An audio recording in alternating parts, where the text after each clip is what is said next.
আসসালামু আলাইকুম প্রিয় দর্শক, অন্য মঞ্চের আলোচনায় আপনাদের সকলকে আমন্ত্রণ জানাচ্ছি। বন্ধুরা, প্রীতি, সালাম এবং শুভেচ্ছা নেবেন। সবকিছু ঠিক থাকলে এবছরের 12ই ফেব্রুয়ারি পৃথিবীর অন্যতম শ্রেষ্ঠ নির্বাচন অনুষ্ঠিত হওয়ার কথা।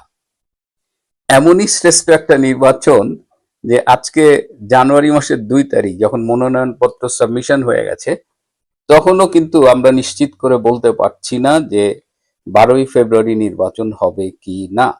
বিশেষ করে এই যে বেগম খালেদা জিয়ার জানা যায় যে ভারতের বিদেশ মন্ত্রী এলেন, ডক্টর জয়শঙ্কর, তিনি কথা বলেছেন দুজন উপদেষ্টা, ডক্টর খলিল এবং ডক্টর আসিফ নজরুল তারেক রহমানের সাথে কথা বলেছেন। তারেক রহমানকে মোদিজির শোক বার্তা হস্তান্তর করেছেন এবং জামাতের আমির ডক্টর শফিকের সাথেও কথা বলেছেন এবং চারজনকেই তিনি একটি বার্তা দিয়েছেন যে বাংলাদেশে একটি ইনক্লুসিভ নির্বাচন হোক, এটা তারা চায়।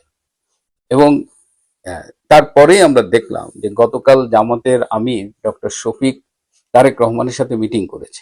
আবার ডাকসুর যে ছাত্র শিবিরের নেতারা, তারাও আবার তারেক রহমানের সাথে মিটিং করেছে। অর্থাৎ বিএনপি এবং জামাতে ইসলামের ইন্টারাকশনটা কিন্তু হঠাৎ করে বেড়ে গেছে। আপনারা নিশ্চয়ই খেয়াল রেখেছেন যে কদিন আগে বিএনপি জামাত মুখোমুখি ছিল এবং বিএনপির এখন ভার্চুয়াল যুগ, তো কেউ কিছু বললে ওটা থেকে যায়। বিএনপির নেতারা যেভাবে জামাতকে আক্রমণ করেছে, আবার জামাতের নেতারা বিশেষ করে ছাত্ররা যেভাবে বিএনপিকে স্পেশালি তারেক রহমানকে অ্যাটাক করেছে, এগুলো আমরা কিন্তু ভুলে যাইনি। হ্যাঁ, যেমন এই যে চাঁদা ওঠে পল্টনে, ভাগ যায় লন্ডনে, এগুলো তো এই শিবিরের এসব ছাত্রদেরই স্লোগান। আবার মুক্তিযুদ্ধে জামাতের ভূমিকা নিয়ে বিএনপির নেতারাই একাধিকবার কথা বলেছে এবং খুব রিসেন্টলি বলেছে। এই সব কিছু প্রিন্ট মিডিয়ায় আছে, ভার্চুয়াল সোশ্যাল মিডিয়ায় আছে। কিন্তু গতকাল থেকে দেখেন আবার এই জামাত বিএনপির মানে ক্লোজনেস আমরা অবজার্ভ করছি। কেন এরকম হচ্ছে? এই যে ডক্টর জয়শঙ্কর বলে গেলেন, তো ডাক্তার শফিক জামাতের আমির তিনি তারেক রহমানের কাছে গেলেন, তারা দুজনে ভেরিফাই করলেন যে দুজনকেই এই ইনফরমেশনটা দিয়েছে কিনা, এবং তারা দেখলেন যে হ্যাঁ, এই ইনফরমেশনটা দুজনকেই দিয়েছেন। এবং তারপরে তাদের স্বরূপটা কিন্তু আমরা দেখতে পাচ্ছি। আমরা সবসময় বলেছি যে যখন মাঠে আওয়ামী লীগ নেই, আওয়ামী লীগের মিত্ররা নেই, তখন জামাত বিএনপি দেখবেন যে তারা ভাগাভাগি করতেছে, মারামারি করতেছে, মুখোমুখি, ওর বদনাম করতেছে, সব করছে। কিন্তু যখনই মাঠে আওয়ামী লীগকে আমরা দেখতে পাই, তখনই কিন্তু সেই মুদ্রার এপিট ওপিট জামাত বিএনপি এক হয়ে যায়। এমনি রাজনীতি একটু জটিল, যেহেতু গুঞ্জন আছে যে ভারতের ক্লিয়ারেন্স নিয়ে তারেক রহমান বাংলাদেশে এসেছে। তো সারা জীবন যারা ভারতের বিরোধিতা করে রাজনীতি করলো, তাদের জন্মের পেছনে আইএসআইয়ের সমর্থন রয়েছে। সেই দলটি হঠাৎ করে ভারতের সমর্থন নিয়ে রাজনীতি করবে, ক্ষমতায় যাবে, এটা কিন্তু হিসাবটা একটু গোলমেলে মনে হয়। ভারত হয়তো কৌশলগত কারণে বিএনপিকে সমর্থন দিতে পারে, কিন্তু যখনই ইনক্লুসিভ নির্বাচনের বিষয় আসতেছে এবং আওয়ামী লীগকে যদি ফ্রি অ্যান্ড ফেয়ার ইলেকশনে অংশগ্রহণ করতে দেওয়া হয়, তাহলে জনগণ কাকে ভোট দেবে সেটা নিয়ে আওয়ামী লীগের শিবিরে টেনশন না থাকলেও জামাত বিএনপি শিবিরে কিন্তু একটা আতঙ্ক কাজ করছে। এবং যখনই এই আওয়ামী লীগ ইনক্লুসিভ ইলেকশনে আসতে পারে এরকম সম্ভাবনা তৈরি হয়, তখনই আমরা দেখি যে জামাত বিএনপির ঘনিষ্ঠতা বাড়ে। তো সেই সম্ভাবনাটা আবারও তৈরি হয়েছে। এটা ডক্টর জয়শঙ্কর বলে গেছেন, এটা কি শুধুমাত্র ভারতের কথা? এই ইনক্লুসিভ নির্বাচনের আকাঙ্ক্ষাটা কি কেবলমাত্র ভারতের? এই জায়গাটায় আমি অনেকবার বলার চেষ্টা করেছি যে কমনওয়েলথের মহাসচিব যে এসেছিলেন, তিনিও বলে গেছেন যে কমনওয়েলথ অ্যাসোসিয়েশনটা চায় যে বাংলাদেশে একটা ইনক্লুসিভ ইলেকশন হোক। আমি যে দেশটায় থাকি, আমাদের অস্ট্রেলিয়ান সরকার খুব ক্লিয়ারলি বলে দিয়েছে, বাংলাদেশ সরকারকেও জানিয়েছে যে বাংলাদেশে একটি ফ্রি, ফেয়ার এবং ইনক্লুসিভ নির্বাচন হবে, এবং এই কথার সপক্ষে আমার কাছে রিটেন ডকুমেন্ট আছে। এখন কথা হলো যে আমেরিকা কি চাইছে। আমেরিকা খুব স্পষ্টভাবে তারা জানিয়ে দিয়েছে, বিশেষ করে ভারতের সাথে তাদের সাম্প্রতিক যে সম্পর্কটা ডেভেলপ করেছে, সেখানে তারা বাংলাদেশের ব্যাপারে ভারতের চোখ দিয়েই দেখতে চায়। তারা খুব ক্লিয়ার যে ভারত যেটা ভাবছে সেটা। আর ডক্টর ইনুস, তিনি একসময় আমেরিকার পাপেট হিসেবে ক্ষমতায় বসেছিলেন, এটা সত্যি, এবং ডক্টর ইনুসের যা যা দেবার সেটা তিনি দিয়ে ফেলেছেন। পোর্ট দিয়েছেন, বোয়িং কেনার অর্ডার ফাইনাল করছেন। তারপরে বাংলাদেশে সেন্ট মার্টিন দ্বীপটা নিয়ে আমরা কথা বলছি, কিন্তু কেউ সোনাদিয়া দ্বীপের কথা বলছি না। এই সোনাদিয়া দ্বীপে কিন্তু মার্কিন সেনাবাহিনীর বিভিন্ন রকমের তৎপরতা দেখা যাচ্ছে। এই যে কদিন আগে আমাদের সেনাপ্রধান জেনারেল ওয়াকার খান সেন্ট মার্টিন গিয়েছিলেন, এটা আমরা সোশ্যাল মিডিয়ায় ইউটিউবে দেখেছি, কিন্তু কেউ বলেনি যে তিনি সেন্ট মার্টিন যাওয়ার আগে সোনাদিয়ায় গিয়েছিলেন। এবং সোনাদিয়ার জনগণ কিন্তু বিভিন্নভাবে আমাদের সাথে যোগাযোগ করছে এবং তারা কিন্তু জানাচ্ছে যে এই সোনাদিয়া দ্বীপটা এখানে এটা কি মার্কিনীদের হাতে তুলে দেবেন কিনা ডক্টর ইউনূস, বা নেক্সট যারা আসবে তারা দেবেন কিনা, এটা নিয়ে কিন্তু একটা নেগোসিয়েশন চলতেছে। তো ডক্টর ইউনূসের এখন যেটা তার কাছে প্রত্যাশা, বিদেশের মোটামুটি সবাই, এই দু একটা দেশ ছাড়া, ধরেন পাকিস্তানের মতো দু একটা অনুল্লেখ্য এবং গুরুত্বহীন দেশ ছাড়া সবাই চাইছে যে বাংলাদেশে একটা ইনক্লুসিভ ইলেকশন হোক।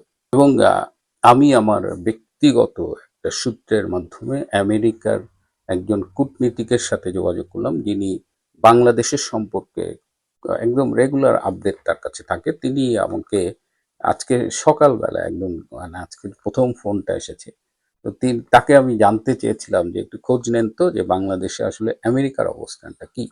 তো তিনি আজকে আমাকে ফোন করে জানিয়েছেন যে আমেরিকাও চায় ভারতের মতোই, তিনি এভাবে বলেছেন যে ভারত যেহেতু ইনক্লুসিভ ইলেকশনের কথা বলেছে, ভারত কিন্তু এটা আমেরিকার সাথে আলোচনা করেই তারা এই স্ট্যান্ডটা বাংলাদেশে জানিয়েছে। সুতরাং আমরা যদি মনে করি যে এটা ভারতের স্ট্যান্ড, যেমন আমাদের পররাষ্ট্র উপদেষ্টা একসময় বলেছিলেন যে আমাদের দেশে নির্বাচন কেমন হবে এটা নিয়ে ভারতের মাথা ব্যথা কেন, ভারত কেন বলবে, who is India to guide আস। কিন্তু বিষয়টা ইটস নট অনলি ইন্ডিয়া, তারা আমেরিকার সাথে আলোচনা করেই এই বাংলাদেশে একটা ইনক্লুসিভ ইলেকশনের প্রত্যাশা করে। তো সেই জায়গায় আমেরিকারও অবস্থান যে বাংলাদেশে একটা ইনক্লুসিভ ইলেকশন হোক। ইনক্লুসিভ ইলেকশন না হলে যেটা হবে যে এই নির্বাচনটা বিতর্কিত হবে এবং বাংলাদেশে সেক্ষেত্রে গণতন্ত্র, স্থিতিশীলতা, এই বিষয়গুলো যেমন সুদূর পরাহত হয়ে যেতে পারে। তো আমি জিজ্ঞেস করেছিলাম যে ডক্টর ইউনূস কি এই ইনক্লুসিভ ইলেকশন দেবে, বলে যে হি হ্যাজ নো চয়েস, তাকে বলা হবে। এবং এই সবাই ধারণা করছে যে আমেরিকার যে নতুন রাষ্ট্রদূত আসবেন, তিনি আসবেন সম্ভবত 11ই জানুয়ারি, এবং তিনি এলে বাংলাদেশের নির্বাচন নিয়ে একটা নতুন করে চিন্তা ভাবনা হবে এবং তিনি সম্ভবত সব পার্টির প্রতিনিধির সাথে বসবেন। আর ক্রেসিয়ান জ্যাকবসন, যিনি ইউনূসের অভিভাবক ছিলেন, যিনি ইউনূসকে সুরক্ষা দিতেন, তিনি বাংলাদেশ থেকে বিদায় নিয়েছেন, ইউনূসের কাছ থেকেও বিদায় নিয়েছেন। সো এই মুহূর্তে ইউনূস বাংলাদেশে অনেকটা অভিভাবকহীন হয়ে গেছে। তো ডক্টর ইউনূস যদি নির্বাচন ইনক্লুসিভ নির্বাচনে রাজি না হয়, তাহলে তিনি বলেছেন যে probably he has no choice, but তারপরেও তিনি আমাকে বলেছেন আই ডোন্ট নো। কিন্তু তিনি তার অভিজ্ঞতা থেকে বলেছেন যে সেরকম পরিস্থিতিতে এমনও হতে পারে যে ডক্টর ইউনূসকে এই প্রয়োজনে তার এই প্রধান উপদেষ্টা পদ থেকে সরিয়ে দিয়ে অন্য কাউকে সরকার প্রধান করা হতে পারে। তো এই জায়গাটায় this is the latest development. আমার মনে হলো যে আমরা যারা বিভিন্নভাবে মাঝে মধ্যে হতাশায় ভুগি, আমাদের এখনো আসার জায়গা আছে। আর যদি ডক্টর ইউনূস গায়ের জোরে, যেটা তিনি বারবার বলেন যে আওয়ামী লীগ ইলেকশনে এলে তার টেকনিক্যাল প্রবলেম আছে, তিনি যে স্পষ্ট ভীত, এটা এটা বুঝতে আমাদের রকেট বিজ্ঞানী হতে হয় না। এবং সেক্ষেত্রে যদি আওয়ামী লীগকে বাদ দিয়ে একটি নির্বাচন করা হয় এবং জামাত, সেই ক্ষেত্রে জামাত কিন্তু চারিদিকে খেলতেছে। হ্যাঁ, জামাতের সাথে এই যে একটা নিউজ নিয়ে রয়টারের সাক্ষাৎকারে একটা নিউজ যে দুজন ভারতীয় কূটনীতিবিদ তার সাথে বাসায় গিয়ে মিটিং করেছিল, এটা নিয়ে আপনারা অনেক কথাবার্তা বলছেন, ডক্টর শফিক এটাকে অস্বীকার করছেন। আমার কাছে এর চেয়েও বিস্ফোরক তথ্য আছে যে ডক্টর শফিকের দল কার কার সাথে যোগাযোগের চেষ্টা করছে, এটা আমি সঙ্গত কারণেই আপনাদের কাছে বলছি না। সুতরাং জামাত ক্ষমতায় যাওয়ার জন্য মরিয়া হয়ে আছে। যদি আওয়ামী লীগ না থাকে, আওয়ামী লীগ ছাড়া যদি নির্বাচন হয়, সেক্ষেত্রে বিএনপিকে ল্যাং মারার একটা সুদূর প্রসারী পরিকল্পনা তাদের অনেক দিন ধরেই আছে এবং সেই ক্ষেত্রে খেলা অন্যদিকে ঘুরে যেতে পারে। আপাতত এখন পর্যন্ত ইউনূস সরকারের উপরে যে প্রেশার রয়েছে, বা বাংলাদেশে একটি আগামীতে একটি ফ্রি, ফেয়ার এবং ইনক্লুসিভ নির্বাচন হবে, প্রয়োজনে নির্বাচন ফেব্রুয়ারি থেকে পিছিয়ে যাবে, সেটা এপ্রিল কিংবা তার পরে হবে। আজ এ পর্যন্তই। ভালো থাকবেন, সুস্থ থাকবেন, তার চেয়েও জরুরি হলো নিরাপদে থাকবেন। সবাইকে অনেক ধন্যবাদ।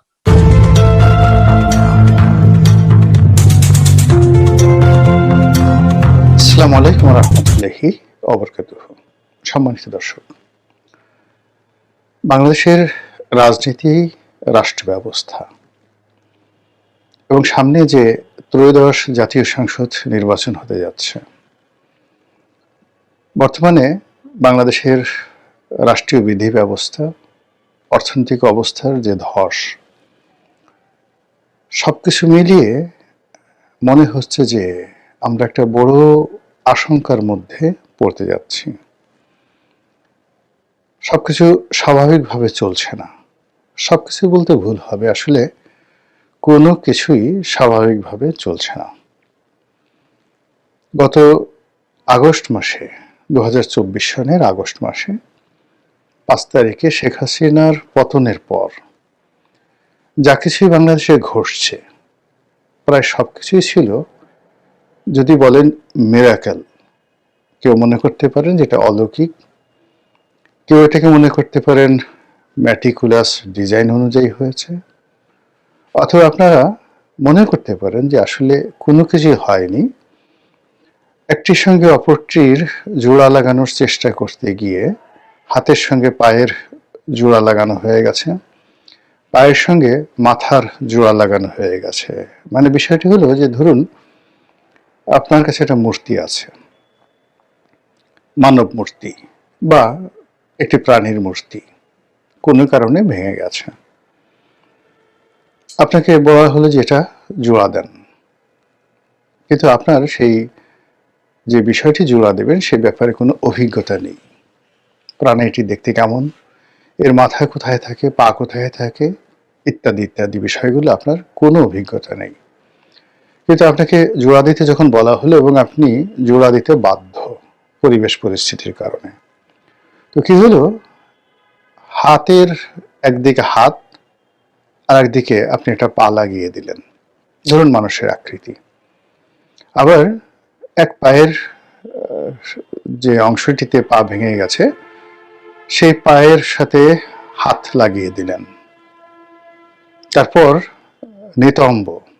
নিতম্ব আপনি পেটের নিচে লাগিয়ে দিলেন, আর লজ্জাস্থান যেটি আছে সেটি পেছন দিকে দিয়ে দিলেন, মাথাটা উল্টে দিলেন, ঠোঁট দুটো নাকের কাছে এনে দিলেন, নাকটা কানের কাছে নিয়ে দিলেন, কানটা কপালের উপর দিয়ে দিলেন। কেমন লাগবে বলেন তো? অদ্ভুত কিম্ভূত কিমাকার একটা জোড়াতালির যে মূর্তি, এটি আপনি তৈরি করবেন। যাদের অভিজ্ঞতা আছে তারা এটি দেখে হাসতে হাসতে মরে যাবে। আমাদের এই রাষ্ট্রীয় ব্যবস্থাতে গত 17 মাসে এমন আশ্চর্য কিছু ঘটেছে যে ঘটনার সঙ্গে আপনি কোনো কিছুর মিল পাবেন না। সেই দিক থেকে যা হবার তাই হচ্ছে, প্রায় সব ক্ষেত্রেই পাহাড় সমান ব্যর্থতা। একটি অনিশ্চয়তা দূর করার সঙ্গে সঙ্গে 10টা অনিশ্চয়তা চলে আসছে। রাষ্ট্রীয় বিধি ব্যবস্থা প্রোটোকলে একটার পর একটা দুর্ঘটনা ঘটে যাচ্ছে। আপনি চিন্তা করুন যে আমাদের দেশে এই ফেব্রুয়ারি মাসে জাতীয় নির্বাচন হবে, আর সেই নির্বাচনকে কেন্দ্র করে আমাদের সেই বাংলা একাডেমির বা 21-এর যে বইমেলা সেটা হচ্ছে না। আবার দেখতে পেলাম যে 21শে ফেব্রুয়ারির বন্ধ নাকি কি হচ্ছে না না হচ্ছে। এরপর যেখানে 18 কোটি মানুষের দেশে প্রায় 1010-এরও বেশি, আরো বেশি, প্রায় 10,000-এর মতো জনপ্রতিনিধি থাকেন, একটা ইউনিয়নে 9 জন মেম্বার থাকেন, একজন চেয়ারম্যান থাকেন, আনুমানিক ধরুন প্রায় 7,000 সেই ইউনিয়ন পরিষদ রয়েছে। তো 7,000 ইউনিয়ন পরিষদে যদি আপনি 10 জন লোক ধরেন, তাহলে এখানে জনপ্রতিনিধির সংখ্যা আছে প্রান্তিক পর্যায়ে, স্থানীয় পর্যায়ে 70,000 মেম্বার, চেয়ারম্যান মিলিয়ে 70,000। গত 15 মাস ধরে এই যে 70,000 মানুষের সঙ্গে যে রাষ্ট্রের যোগাযোগ আর রাষ্ট্রের সকল কর্মকাণ্ড যেভাবে সাধারণ মানুষের কাছে চলে যায় এই 70,000 লোকের মাধ্যমে, সেটি এখন ক্রান্তিকালের মধ্যে আছে। কিভাবে আছে উই ডোন্ট নো। এরপর আসুন পৌরসভা। কতগুলো পৌরসভা রয়েছে আমি একজাক্টলি বলতে পারবো না। তো সেক্ষেত্রে সিটি কর্পোরেশন, তারপরে পৌরসভাতে কাউন্সিলর এবং মেয়র, এই পদগুলো এখন প্রশাসক দিয়ে চালানো হচ্ছে। উপজেলা পর্যায়ে যে পৌরসভাগুলো রয়েছে এগুলো টিওনো সাহেব চালাচ্ছেন।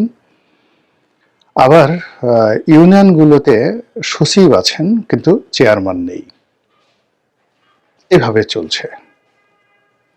উপজেলা চেয়ারম্যান নেই, মহিলা ভাইস চেয়ারম্যান নেই, চেয়ারম্যান নেই, তারপর অন্য যে ভাইস চেয়ারম্যান আছে তাও নেই। সংসদ সদস্য তো নেই বললে নেই, সংসদ কার্যকর নয়। তাহলে জাতীয় সংসদ ৩০০ জন, তার সঙ্গে উপজেলা চেয়ারম্যান যদি ৫০০ উপজেলা থাকে, পরিষদ থাকে, তো সেখানে ৩ জন করে হলে ৩ ৫ ১৫০০ জন। যদি পৌরসভা ধরেন, কাউন্সিলর মিলিয়ে এখানে প্রায় ১০০০-৩০০ লোক, কম করে ১০০০-৩০০ লোক আছে, আর ৭০,০০০ লোক হলো ইউনিয়ন পর্যায়ে। এই মানুষগুলো একটি সরকারের যে হৃদস্পন্দন, রক্ত সঞ্চালন, এই কাজগুলো করে থাকে। সেই কাজগুলো গত ১৭ মাস ধরে কার্যত বন্ধ আছে। এরপরে মন্ত্রণালয়ে আমাদের চালানোর জন্য প্রায় ৬০ থেকে ৬৫ জন রাজনৈতিক অভিজ্ঞতা সম্পন্ন, যোগ্যতা সম্পন্ন এবং রাজনৈতিকভাবে মনোনীত মন্ত্রী রয়েছে। এই মন্ত্রীদের সঙ্গে জনগণের একটা সম্পর্ক থাকে, আর অন্যান্য জনপ্রতিনিধিদের একটা সম্পর্ক থাকে, যেটি এই মুহূর্তে বন্ধ আছে। ফলে একটি বদ্ধ ঘরের মধ্যে থেকে অন্ধকারাচ্ছন্ন অবস্থায় একজন মানুষ যেমন সারা দুনিয়ার খবর রাখেন না, সম্ভব নয় তার পক্ষে রাখা, তদ্রূপ এই সরকারের যারা কর্তা ব্যক্তি, উপদেষ্টা নামধারী, তারা সেই অন্ধের হাতি দেখার মতো করে বাংলাদেশের সমস্যাগুলো দেখছে এবং সমস্যার সমাধান করার চেষ্টা করছে। ফলে যা হবার তাই হয়ে যাচ্ছে। অন্যদিকে রাজনীতির যে অঙ্গন, সেই অঙ্গনে প্রচন্ড রকম শূন্যতা রয়েছে। আওয়ামী লীগ এবং তার সহযোগী যে সকল রাজনৈতিক দল রয়েছে, যারা এদেশের মোট জনগোষ্ঠীর 50%, তারা রাজনীতির ময়দানে নেই। অধিকান্ত তারা জনসংখ্যার 50% হলেও অর্থনীতির অন্তত 70% তারা গত 15 বছর ধরে নিয়ন্ত্রণ করছিল। এখন এই যে 70% অর্থনীতি, সেই অর্থনীতির যে চালিকা শক্তির মূল পার্সনগুলো বেশিরভাগই পলাতক। ফলে ধরুন একেবারে সরাসরি বন্ধ হয়ে গেছে বড় বড় শিল্প কলকারখানা থেকে শুরু করে এই যে আমাদের যে 70% ইকোনমি, তার অর্ধেকটি। বাকি অর্ধেকগুলো জামাত এবং বিএনপি বা সরকারের কোনো কোনো উপদেষ্টার বা তাদের আত্মীয় স্বজনের দয়া করুণায় চলছে। ফলে আপনি চিন্তা করুন যে 30% আর 30%, টোটাল ইকোনমি 60% ইকোনমি গত 17 মাস ধরে 100% ইকোনমির যে ব্যস্ততা বা ট্রানজাকশন সংক্রান্ত যে রেভিনিউ, সরকারের রাজস্ব এবং আমাদের এডিবি অ্যানুয়াল ডেভেলপমেন্ট প্ল্যান থেকে শুরু করে অন্য যা কিছু আছে সবকিছু চালানোর চেষ্টা করছে, হচ্ছে না। কাস্টমসের আয় ভালো না, ইনকাম ট্যাক্সের আয় ভালো না, ভ্যাটের আয় ভালো না, নতুন কোনো বিনিয়োগ নেই, কোনো কর্মসংস্থান নেই, বরং লক্ষ লক্ষ মানুষ বেকার হয়েছে, যারা প্রতি বছর শ্রমবাজারে যুক্ত হয় নতুন কর্মশক্তি। গত 1 বছর ধরে প্রাইভেট এবং পাবলিক কয়টি নিয়োগ হয়েছে আমি বলতে পারবো না, তবে আপনি রাস্তাঘাটে চলাফেরা করতে গেলেই দেখবেন যে সবাই ঊর্ধ্বশ্বাসে দৌড়াচ্ছে একটা চাকরির জন্য, একটা কর্মের জন্য, একটা ব্যবসার জন্য, আর অধীর আগ্রহে আকাশের পানে তাকিয়ে আছে যে কখন একটি স্থিতিশীল সরকার আসবে, যে সরকার উপর ভিত্তি করে বিনিয়োগ হবে, কর্মসংস্থান হবে, ইত্যাদি ইত্যাদি সবকিছু। এবং এর সাথে পাল্লা দিয়ে বিদেশি যারা বিনিয়োগকারী, দেশি বিদেশি বিনিয়োগকারী, তারা উন্মুখ হয়ে বসে আছে। এই যে একটা অবস্থা, এরকম একটা অবস্থা যখন থাকে, তখন মানুষের লোভ এবং লালসা চরম আকার ধারণ করে। যারা লোভী মানুষ, যারা ভীত মানুষ, তাদের ভয় এবং আতঙ্ক ছড়িয়ে পড়ে। যারা ধড়িবাজ, ধান্দাবাজ, তারা ধান্দা খুঁজতে থাকে। আর যারা খুব হিসেবি মানুষ, তারা তাদের সকল পুঁজি এবং সব বিনিয়োগ একত্র করে চুপচাপ বসে থাকে সময় পার করার জন্য। ফলে চারিদিকে যে স্থবিরতা দেখা দেয়, আমাদের দেশে সেই স্থবিরতা দেখা দিচ্ছে। এর মধ্যে নানা রকম প্রাকৃতিক ঘটনা ঘটে যাচ্ছে, কূটনৈতিক বিপর্যয় এবং প্রাকৃতিক বিপর্যয়। ধরুন, বেশ কয়েকটি চাঞ্চল্যকর হত্যাকাণ্ড ঘটে গেছে এর মধ্যে। সেটি দীপু দাসের হত্যাকাণ্ড বলেন কিংবা ওসমান হাদির হত্যাকাণ্ড বলেন, বেগম খালেদা জিয়ার মৃত্যু, তারেক রহমান সাহেবের বাংলাদেশে প্রত্যাবর্তন ইত্যাদি ঘটনা সঙ্গে এই যে চলমান যে রাজনীতি এবং ইলেকশন, আপনি কোনোটার সঙ্গে কোনো ডট মিলাতে পারবেন না। গত 17 মাস ধরে রাজনীতি যেভাবে ফর্ম হচ্ছিল, নির্বাচনকে কেন্দ্র করে সেই রাজনীতি সব কিছু উলটপালট হয়ে গেছে। এতদিন ধরে নির্বাচনের একটা বৃহৎ শক্তি হিসেবে এনসিপি, জামাত, বিএনপিকে মনে করা হতো। এখন এই মুহূর্তে আসলে নির্বাচনের মাঠে 90% এফোর্ট, অ্যাবিলিটি এবং যাকে বলা হয় কন্ট্রোল, পুরোটাই এখন বিএনপির হাতে। তারেক রহমান সাহেবের দেশে আগমনের দিন থেকে শুরু করে একেবারে বেগম জিয়ার জানাজার ক্ষণ পর্যন্ত আপনি যদি সব কিছু দেখেন, আপনার কাছে মনে হবে যে বিএনপি ক্ষমতায় আছে, বিএনপি রাষ্ট্র পরিচালনা করছে, তারেক রহমান সাহেব প্রধানমন্ত্রী। এখন তার আগমন উপলক্ষে সেনাবাহিনী, পুলিশ বাহিনীর তৎপরতা, তাকে কেন্দ্র করে মানুষের উন্মাদনা, বেগম জিয়ার মৃত্যুর পর তাকে যে রয়্যাল স্যালুট দেওয়া হলো, রাজকীয় সংবর্ধনা দেওয়া হলো শেষকৃত্য অনুষ্ঠানে, এটি তিনি যদি প্রধানমন্ত্রী হিসেবে মারা যেতেন যেরকম হতো, তার চেয়ে অনেক অনেক বেশি হয়েছে। এর ফলে কি হয়, মানে ওই যে 90% জায়গা তারা নিয়ন্ত্রণ করছে, এই মুহূর্তে বাকি যে 10% জায়গা, ওই জায়গাতে একটা ভঙ্গুর অবস্থা দেখা দিয়েছে।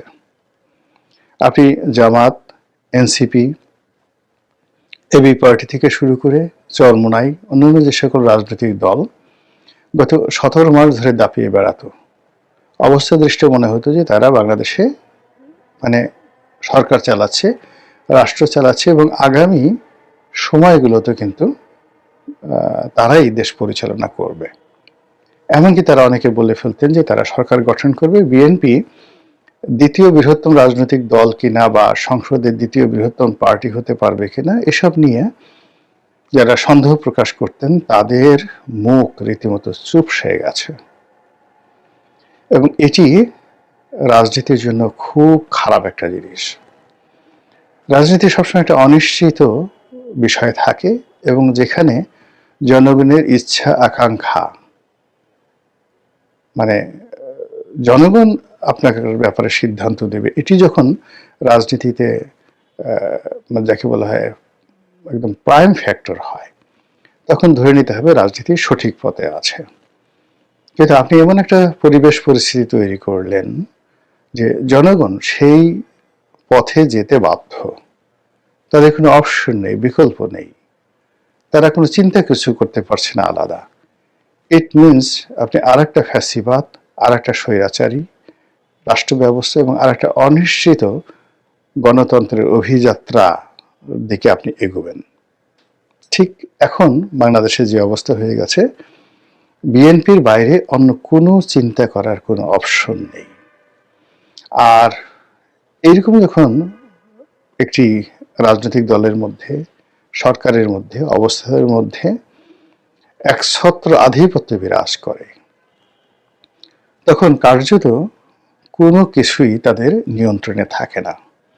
ধরুন বিএনপি 280টা সিট পেল, আমার তো অবস্থা দৃষ্টি মনে হচ্ছে যে বিএনপি 280 নয়, 290টা 95টা সিট যদি পেয়ে যায় তাও আশ্চর্য হওয়ার কিছু না। এমনকি 300 সিট পেয়ে গেলেও আশ্চর্য হওয়ার কিছু থাকবে না। This is one. Second thing হলো যে এখানে শুধুমাত্র বিএনপিকে ভোট দেওয়ার জন্য 5% ভোটারও ভোট কেন্দ্রে আসবে না। তাহলে দুটো রিস্ক থেকে যায়। একটা হলো সিল পিটিয়ে 70% 80% ভোট আপনাকে কাউন্ট দেখাতে হবে, ফলাফল ঘোষণা করতে হবে। কারা করবে এই কাজ, কিভাবে করবে, এগুলো নিয়ে দেশে বিদেশে তর্ক বিতর্ক চলতে থাকবে। আর এই কাজ করতে গিয়ে নানা রকম অনার সৃষ্টি তৈরি হবে, মারামারি, কাটাকাটি, হানাহানি। এমনকি শেষ মুহূর্তে যদি জামাতের নেতৃত্বে অন্যান্য রাজনৈতিক দলগুলো নির্বাচন বর্জন করে ফেলে, তাহলে রাজনীতির ময়দানে বিএনপি ছাড়া আর কেউ থাকবে না। তখন কি হবে? থার্ডলি, এই যে বেগম জিয়ার আগমন, মানে যাকে বলা হয় জানাজা উপলক্ষে, শেষকৃত্য উপলক্ষে ভারতের পররাষ্ট্র মন্ত্রী এলেন। বলা হচ্ছিল যে ভারতের সঙ্গে বিএনপির একটা সমঝোতা হয়ে গেছে। ভারতের গ্রিন সিগন্যাল পাওয়ার পরই তারেক জিয়া বাংলাদেশে এসেছেন। এখন এই যে ভারত বিরোধী যে একটা সেন্টিমেন্ট গত 15 মাস ধরে, 16 মাস 17 মাস ধরে যেভাবে চলছে এবং সামাজিক মাধ্যমে যেভাবে একটা ভাইব তোলা হচ্ছে, এটাকে যদি এই সামনের কিছুদিন আরো মারাত্মক আকারে প্রচার চালানো হয়, প্রোপাগান্ডা চালানো হয়, আমাদের দেশের আবেগপ্রবণ জনগণ হুট করে রাস্তায় নেমে আসবে। এবং আমাদের দেশে বললাম না যে ধরুন এই যে বেগম জিয়ার জানাজাতে এত লোক এলেন, হাদির জানাজাতে এত লোক এলেন, আমাদের দেশে অতীতে শাপলা চত্বরে বিশাল জনসমাবেশ, আমাদের এই দেশে গণজাগরণ মঞ্চ দিনের পর দিন, মাসের পর মাস যে শাহবাগকে একেবারে অবরুদ্ধ করে রেখেছে, এটা বাঙালির আবেগ। আবেগের তাড়নায় বাঙালি পারে না এমন কোনো জিনিস নেই। এই বাঙালি দীপু দাসকে আবেগের কারণে পুড়িয়ে মারতে পারে। আবার এই বাঙালি আবেগের কারণে এক গ্রাম আর এক গ্রামের সাথে ঝগড়াঝাটি করে দিনের পর দিন তারা শুধুমাত্র ঝগড়াটাকে একটা বিনোদন হিসাবে নিতে পারে। এই হলো বাঙালির আবেগ। তো কাজেই এখন যেহেতু প্রশাসন বলতে শক্তিশালী কিছু নেই, জাতীয় এরকম কোনো নেতা নেই যার কথায় পুরো দেশ মানে অ্যাটেন্টিভ হবে। যে কোনো একজন নেতা এই মুহূর্তে বাংলাদেশের জনগণকে উদ্দেশ্য করে কথা বলবেন আর জনগণ তার কথা শুনবেন, এইরকম একজন নেতা নেই। সবাই দলীয় নেতা, তাদের অডিয়েন্স কেবল দলের মধ্যে, কিন্তু জাতীয় কোনো নেতা নেই, জাতীয় কোনো ব্যক্তিত্ব নেই। মানে সাহিত্য, সংস্কৃতি, চলচ্চিত্র, কোনো জায়গাতে, এমনকি বিজনেস কমিউনিটি, কোথাও আমাদের জাতীয় পর্যায়ের একজন নেতা নেই। ফলে জাতি হিসাবে এই মুহূর্তে আমরা বলতে গেলে এতিম অবস্থায় আছি।